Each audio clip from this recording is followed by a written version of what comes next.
আসসালামু আলাইকুম রহমতুল্লাহি ওবরাকাতু। আমাদের পাশে যিনি আছে, ভাইয়া আপনার নামটা কি? শিহাবুল সাকিব। মোহাম্মদ বলবা না কেন? মোহাম্মদ শিহাবুল সাকিব। তুমি মাশাআল্লাহ আমার ভাই থেকে এখন আমরা কোরআন থেকে আল্লাহ যে দরুদের কথা বলা হয়েছে, উনি হাফেজ। আপনি হাফেজ না? জি। বড় করে বলেন হাফেজ। জি। আচ্ছা, ওনার মুখ থেকে আল্লাহ তাআলা রব্বুল আলামিন পবিত্র কোরআন শরীফের যেই দরুদ শরীফের কথা বলা হয়েছে, আমরা ওনার মুখ থেকে শুনবো। বলেন। আউযু বিল্লাহি মিনাশ শাইতানির রাজীম। বিসমিল্লাহির রহমানির রহিম।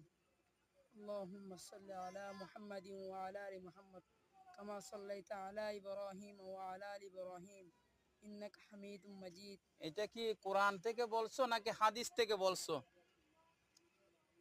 কোরআন থেকে। এটা হাদিস, হাদিসে এসেছে এটা। আর কোরআন থেকে দলিল হচ্ছে আউযু বিল্লাহি মিনাশ শাইতানির রাজিম বিসমিল্লাহির রহমানির রহিম ইন্নাল্লাহা ওয়া মালাইকাতাহু ইউসাল্লু আলান নবী ইয়া আইয়ুহাল্লাযীনা আমানু সাল্লু আলাইহি ওয়া সাল্লিমু তাসলিমা। পাইছো এটা? এটার অর্থটা জানো? অর্থ জানো? মাদ্রাসায় পড়লে এটার অর্থ হচ্ছে আল্লাহ তাআলা রব্বুল আলামিন ইরশাদ করতেছে, আল্লাহ নিজেই দরুদ পড়ে, ফেরেশতাগণ তোমরা রাসূলের প্রতি দরুদ পড়ো, প্রকৃত মুমিন মুমিনা সর্বদা আল্লাহ রাসূলের প্রতি দরুদ শরীফ পড়ো। সুবহানাল্লাহ বলো।